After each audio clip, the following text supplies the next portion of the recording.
పిల్లరా చూడండి, ఒక మాట చెప్తాను. అద్దం పగిలితే శబ్దం వస్తుందండి.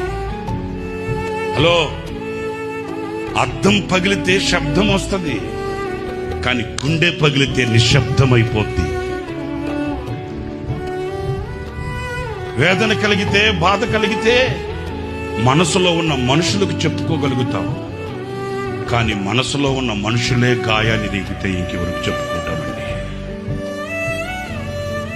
వింటున్నారా నేను చెప్పే మాట?